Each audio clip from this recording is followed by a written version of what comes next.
your videos. Good evening, students. Evening, ma'am. Okay. So in the morning session, we were discuss about the trajectory. We are deriving the expression for the trajectory of the projectile motion.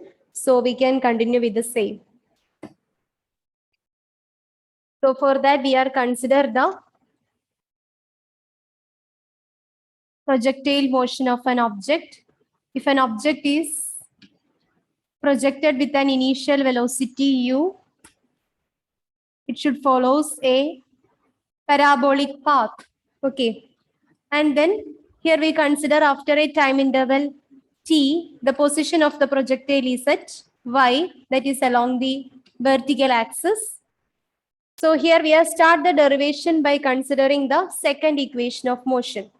By second equation of motion, we have S is equal to V0t plus half AT square. And here after a time interval t, the position of the projectile is at y, that we are consider along the y-axis. After a time interval t, the position of the projectile is at y. So here we can say S is replaced by the term y, and here V0 is represents the velocity. So here it is nothing, it is the initial velocity. Since the projectile is project into the air, the initial velocity are considered as u sine theta. Acceleration is acceleration due to gravitational force of the earth. Ananya is from, here we have Ananya in our class. No, ma'am. Okay.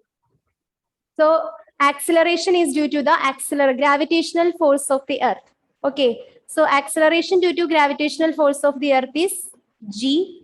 It is acting downwards. We can put a negative sign. So the equation becomes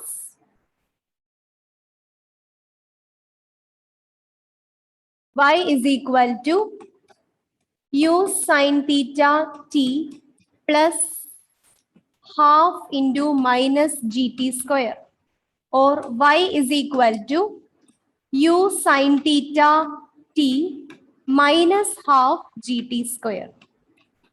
Put this as equation number 1. So after a particular time interval t, the position of the projectile is taken as y, that is along the vertical direction. Position of the particle or the projectile is y. It is given by y is equal to u sine theta t minus half gt square. Now the horizontal component is taken as horizontal component. The horizontal component of the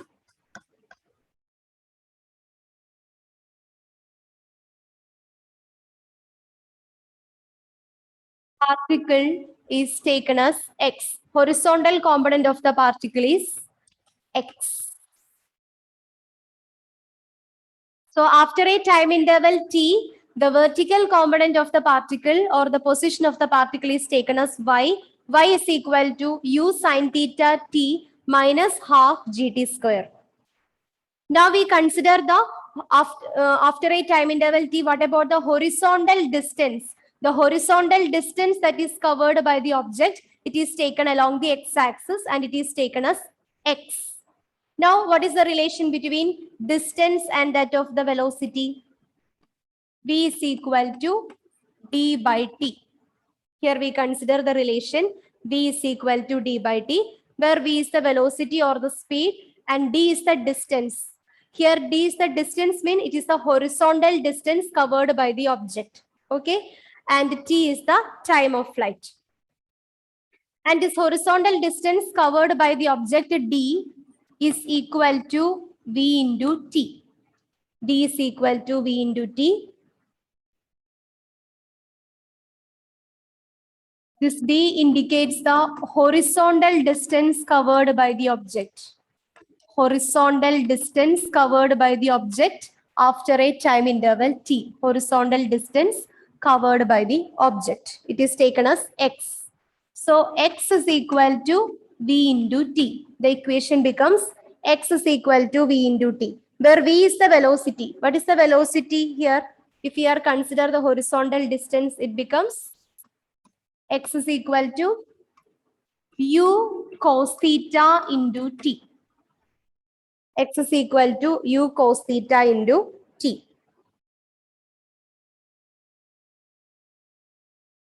Or from this equation, we can write t is equal to x divided by u cos theta. Just to rearrange the equation, x is equal to u cos theta into t. From this equation, we can find out the time. Time t is equal to x divided by u cos theta. So here we are starting from considering the horizontal component or the horizontal distance covered by the particle. The vertical distance covered by the particle after a time t is taken as y, and the equation becomes y is equal to u sine theta t minus half gt square. But here, after the time interval t, the horizontal distance covered by the particle is taken by x. Here we just consider that distance covered by the horizontal distance covered by the particle as x. Then we have the equation, velocity or the speed of the object is nothing. It is the change of distance by time. So we just rearrange the equation in order to obtain the equation for distance. D is equal to V into T, velocity into time or speed into time. Then this D is indicates the horizontal distance covered by the projectile. So this distance is taken as x. X is equal to Vt, where V is the velocity. Here it is, we can consider only the initial velocity. Here we have only the initial velocity. And here we consider the horizontal motion or the horizontal distance covered by the object. So we consider the horizontal component of velocity, that is u cos theta into the time t. Again, we rearrange this equation. So we get t is equal to x by u cos theta. This is our equation number 2. T is equal to x into u cos theta. Now the next step. Substitute equation 2 in equation 1.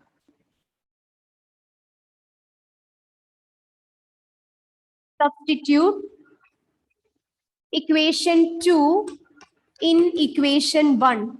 What is our equation 1? Quickly recall the equation 1. Y is equal to U sin theta t u sin theta t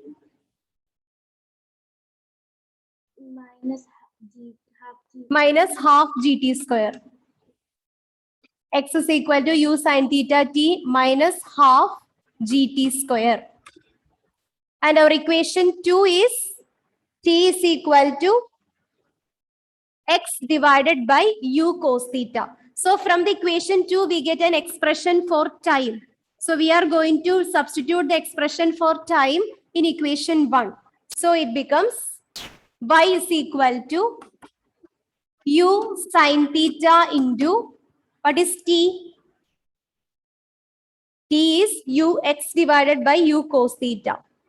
X divided by u cos theta minus half g into t square. T square means x square divided by u square cos square theta. We just substitute the value of t in this first equation. This is our first equation.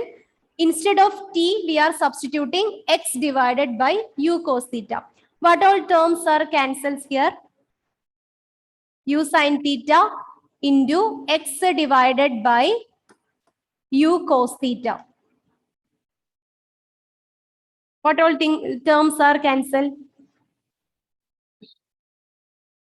From the first term, here in the numerator we have u, denominator also we have u. So sin theta x divided by cos theta minus half g x square divided by u square cos square theta.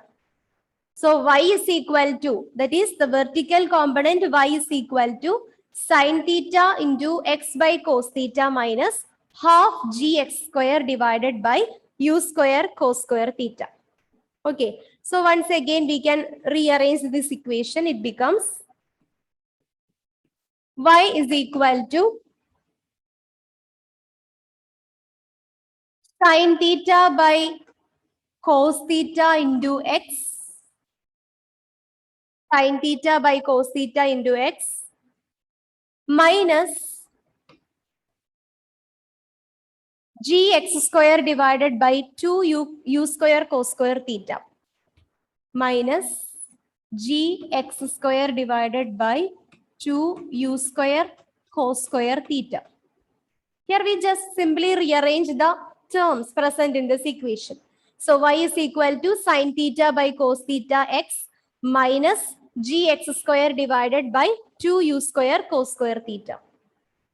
Is there any doubt regarding with this step? Any doubt? Yes or No, no? ma'am. Okay. Again, what is sin theta by cos theta? Tan theta. Sin theta by cos theta is tan theta. So use this relation here. Sin theta by cos theta is equal to tan theta. Therefore, our equation becomes y is equal to x tan theta. Sin theta by cos theta into x. So it is x tan theta minus gx square divided by 2u square cos square theta. Okay. So this is the relation between the vertical component and horizontal component of the trajectory of the projectile. So where y is the component along the vertical axis, x is the component along the horizontal axis. So y is equal to x tan theta minus gx square divided by 2u square cos square theta.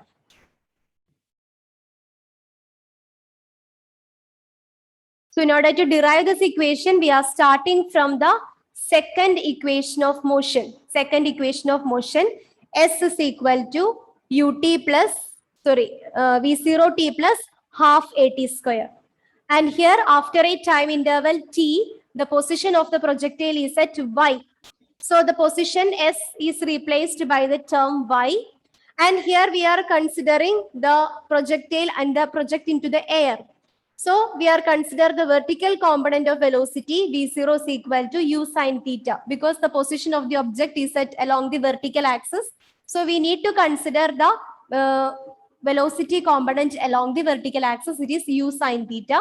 And here the acceleration is due to gravitational force of the earth that is acting downwards. So it is taken as minus g.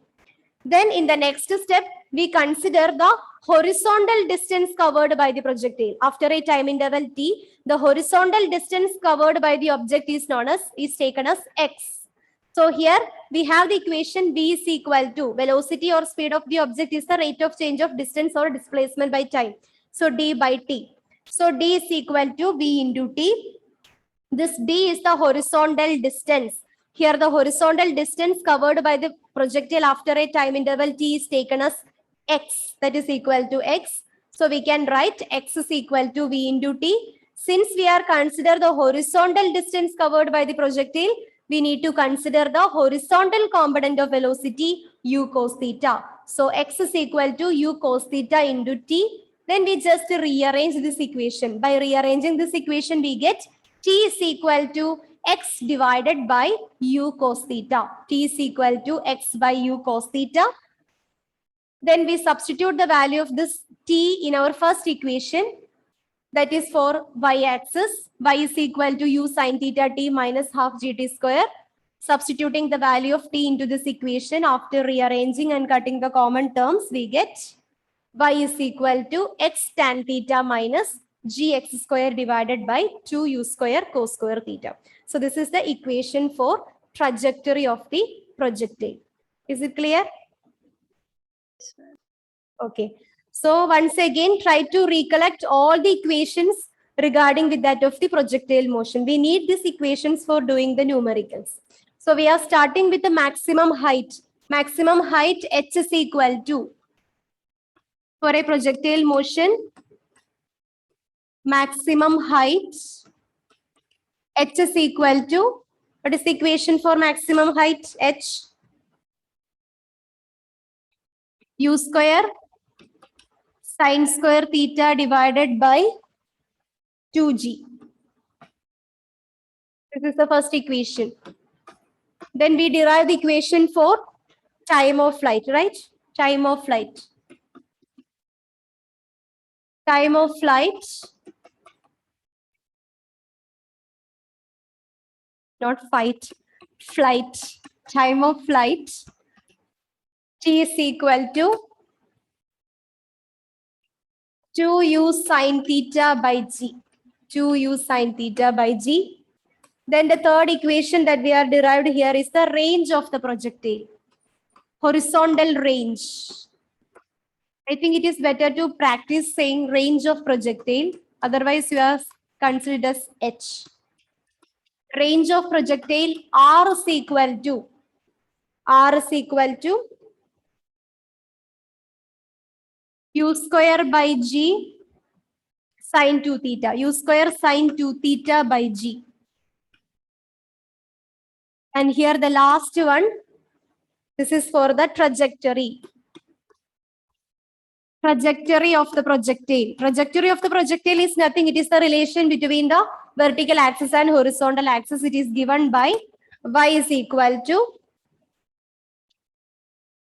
x tan theta minus y, not by g. G x square divided by 2u square cos square theta. Sometimes in your textbook, instead of this term u, they may be used v0. v0 and u, it is nothing. It is the initial velocity itself. Both terms are same. You can use either v0 or u. Both are right. Okay. So these are the four equations that we are derived from the projectile motion. Maximum height, time of flight, range of projectile, and trajectory. Any doubt? Okay, now we are moving to the last topic of this lesson, uniform circular motion. All of you write the next heading. Uniform circular motion.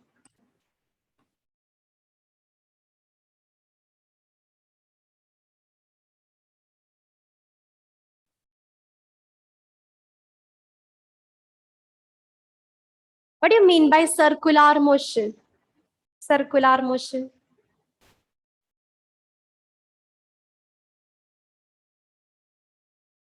If the object is travels along a straight line path, we can call it a straight line motion, or it is a rectilinear motion. Then what do you mean by circular motion? Motion along a circular path. Yes, it is the motion of an object along a circular path. That is what is known as circular motion. Then what do you mean by uniform circular motion? We are already discussed in our previous lesson. What do you mean by this term uniformity? Uniform. What do you mean by uniform? At equal intervals of time. Okay, if it is covers equal intervals of time. If it covers equal distance in equal intervals of times along a circular path, we can call it as uniform circular motion. Or in other words, we can say if the object is moves in a circular path at a constant speed. Constant speed means it covers equal distance in equal intervals of time. We can call it as uniform circular motion. So all of you write the definition for uniform circular motion. When an object follows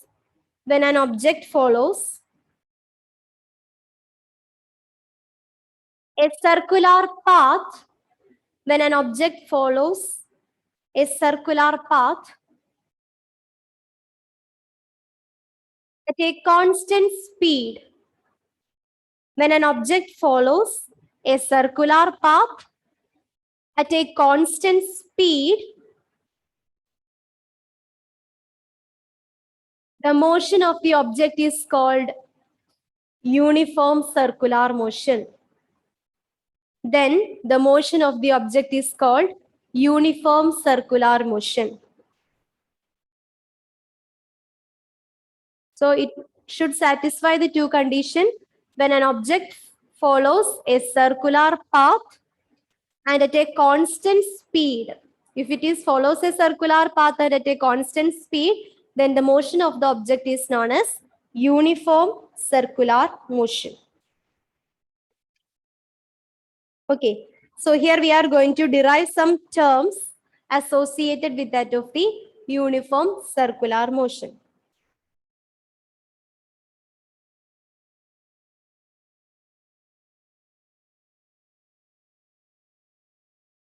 Consider a circular path. Consider a circular path.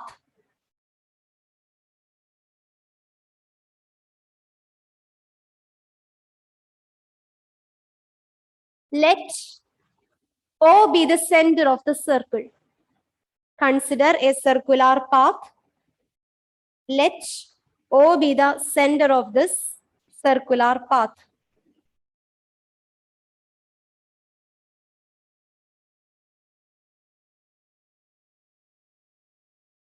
At a time t, the position of the object is at P. At a time t, the position of the object is at P. Consider a circular path. Let O be the center of the circle. At a time t, the position of the object is at P.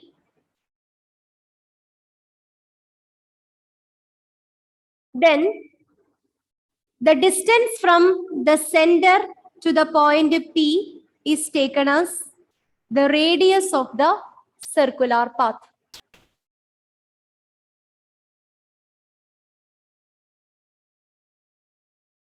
So here we consider a circular path with the center O at a time t, at a time interval t, the position of the object is taken as P.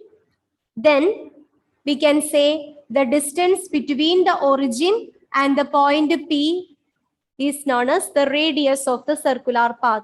The distance between the center O and that of the position P is the radius of the circular path.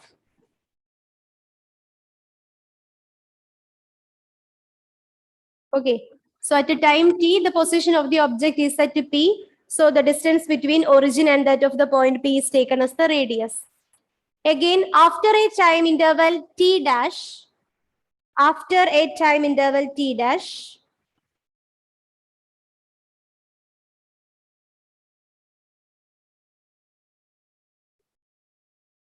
after a time interval t dash, the point is at P dash.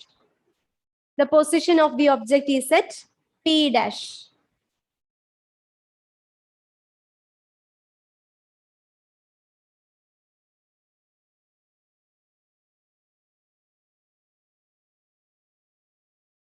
Then the distance between O and P dash can be taken as R dash.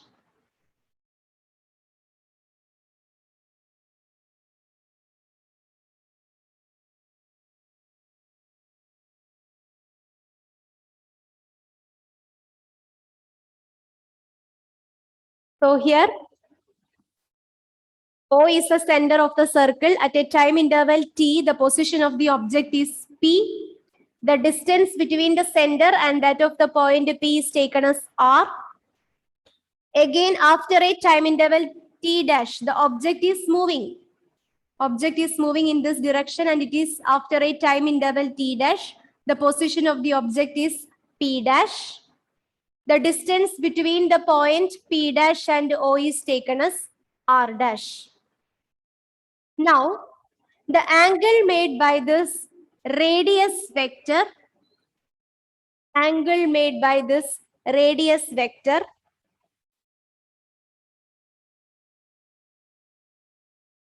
is known as angular displacement theta.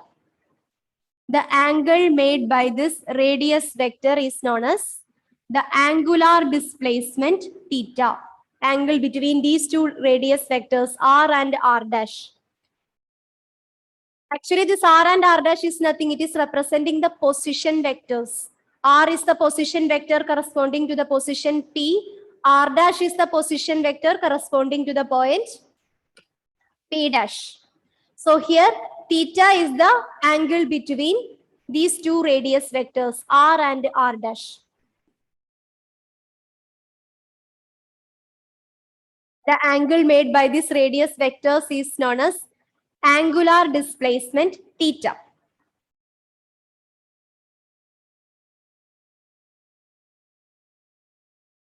Or we can consider it as delta theta. It is a small angle. Okay. If any physical quantity, it's not only in the case of displacement. If you are consider any other physical quantity, if it is a small in its amount, we are representing it by either delta theta or d theta. Okay. If it is any physical quantity, for example, if it is an acceleration, if we are consider a small acceleration, we are representing it in the form of delta A. This delta is indicates it's a small acceleration that we are consider, or we can represent it as dA, where this d is indicates a small acceleration. Okay. Similarly, if any physical, if, for example, if we are consider velocity, if we are representing it by delta V, which indicates it's a small velocity change. Similarly, here we have an displacement theta, and this theta angular displacement is considered as very small. It is a small angle made by the radius vectors R and R dash. So we can represent this angular displacement as delta theta. We can consider this angular displacement as delta theta. Okay. Normally we represent the angular displacement as theta.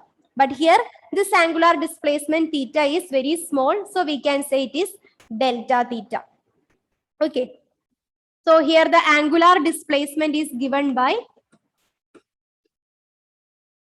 angular displacement. Angular displacement is equal to theta. Angular displacement is nothing. It is the angle made by the radius vectors R and R dash. It is equal to theta. But this radius vector or the angle made by these radius vectors very small in their measurement. So we can consider it is a small angular displacement delta theta.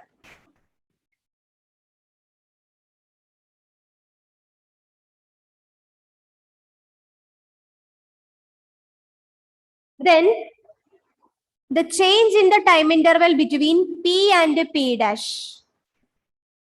The change in time interval between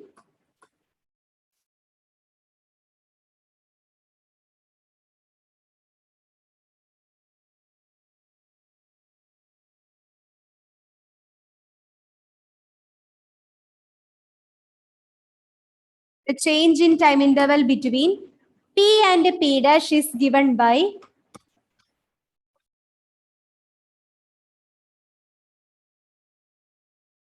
the change in time interval between P and P dash is given by T minus T dash. Okay. Or you can take it as D2 minus T1 or T dash minus T, anything like that. The change in time interval between P dash and P, final time minus initial time, it is given by T dash minus T. If you take this time as T1, then the final time is T2. Then what is the difference in time between the point P dash and P? It is given by T2 minus T1. Final time minus initial time. Similarly, here we consider the time interval as T and T dash. Therefore, the change in the time interval between the points P dash and P is nothing. It is T dash minus T. T dash minus T is equal to delta T. The change in time, that is final time minus initial time, it is represented by delta T.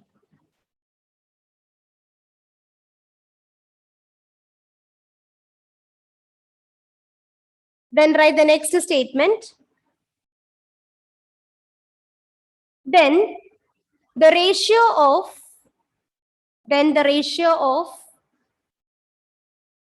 change in angular displacement, then the ratio of change in angular displacement by change in time is given by the ratio of change in angular displacement to that of change in time. To that of change in time is given by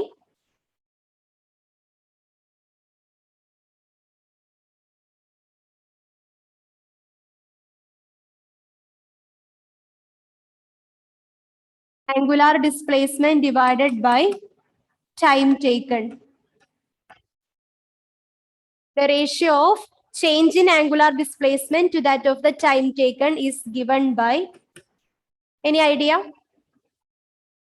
You just skip the first word angular. If you are just skipping this angular, you can get displacement by time taken. What is displacement by time? Velocity. Velocity. Very good. Here we have angular displacement by angular time taken. Then what about the physical quantity represented by it? Yeah, it's right. Angular velocity. Angular velocity. Then the ratio between the angular displacement to that of the time taken, the change of time is given by another physical quantity, angular velocity. Here we are consider a circular motion. So we need to convert all the terms in terms of the circular motion of the object. Okay. So if the object is moving in a straight line, if it is a rectilinear motion, we can say that the rate of change of displacement of an object is known as velocity. But here, unfortunately, the object is moving in a circular path. So we need to consider the angular displacement and that of the corresponding time. So the rate of change of angular displacement is known as angular velocity. So we can represent it in the terms of mathematical form. Okay. Here angular displacement is represented by what is the angular displacement? Angular displacement. Theta. It is theta. And what is the nature of angular displacement here? Is it is very large or small? Small. Small. So we need to represent it by delta theta. And the time taken, that is the difference in time between the 2 points, position P and P dash. It is represented by delta T. So the ratio of change in angular displacement to that of the change in time taken is equal to the angular velocity. It is represented by omega. It is not W, it is omega. We are pronounced as omega.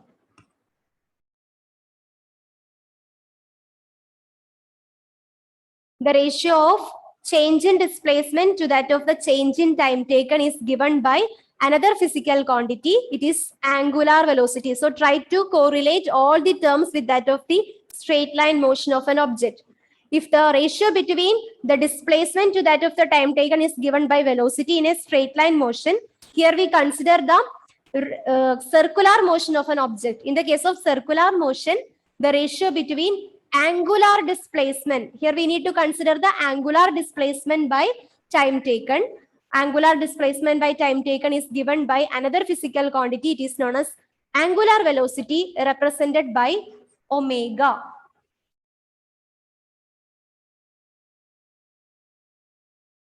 Okay. So therefore, angular velocity omega is equal to delta theta divided by delta t. Or we can define the angular velocity omega is the rate of change of angular displacement. This is an important result you need for your further classes, especially for +2. Delta theta by delta t is equal to omega. Because where we are discussing the motion of an object, the circular motion of an object, when we are discussing the chapter regarding with the magnetism, we need to consider the circular motion of the object in a circular conductors.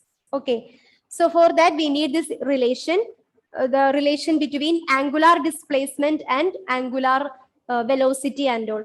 So in the case of rectilinear motion, the displacement is taken as x or s and the time is taken as t. So x by t is given by angular velocity v. Sorry, not angular velocity, linear velocity v. But here, instead of rectilinear motion or straight line motion, Here we have circular motion. So we need to consider angular displacement and the time taken for that particular change. So angular displacement by time taken is given by angular velocity omega. So here we get omega. Omega is equal to d theta by dt. You can write it is delta theta by delta t, or you can write omega is equal to d theta by dt. Both are same. This delta term and d term both are indicating the small change in that particular value. Okay, omega is equal to delta theta by delta t, or it is equal to d theta by dt. Both are same. So here we are going to derive a unit for this angular velocity. Okay, so omega is equal to d theta by dt or delta theta by dt. What is the SI unit of theta, angle theta? Any idea? SI unit of angle theta? We were studying this SI unit of angle in the previous chapter, units and measurements. Quickly read. Yeah, it's right. Radian. Radian is the SI unit for angle. What about the SI unit of time? SI unit of time? Seconds. Seconds. Okay. So by combining this, SI unit of angular velocity is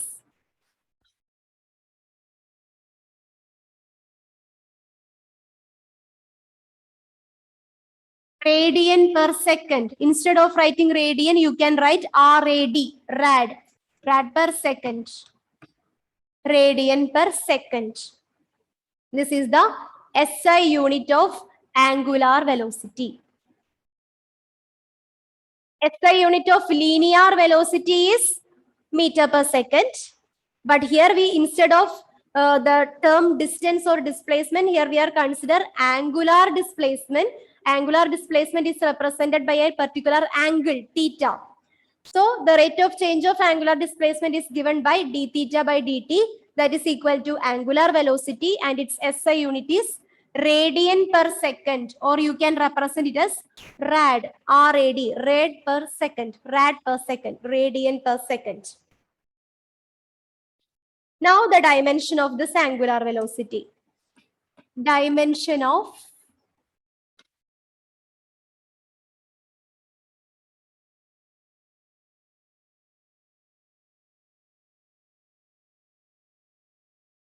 Dimension of angular velocity.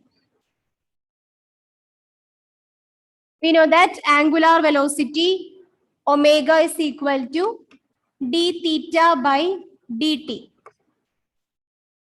So we can write the dimension for angular velocity omega.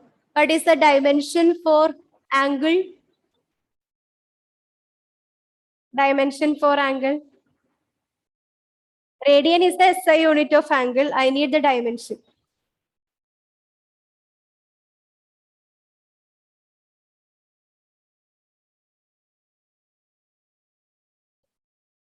What is the dimension of angle?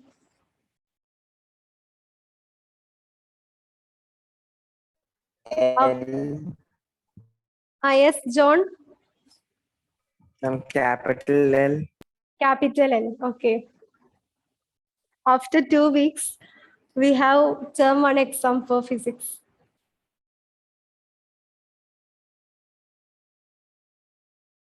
Quickly recall the limitations of dimension. What is the dimension of angle? Is there any dimension for angle? Can we explain the dimensions of angle? That is, if it is 60 degree, 90 degree, 180 degree, is there any dimension for angle? No. No. So there is no dimension for angle.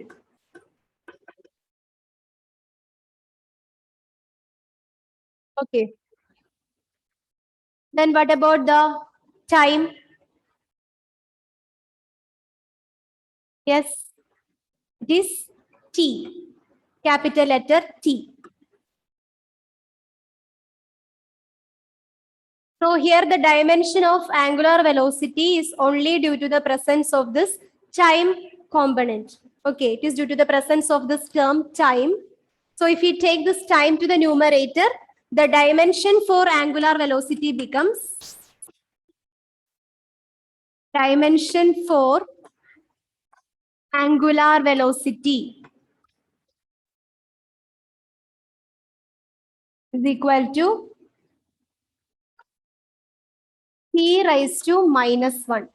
This is the dimension for the angular velocity.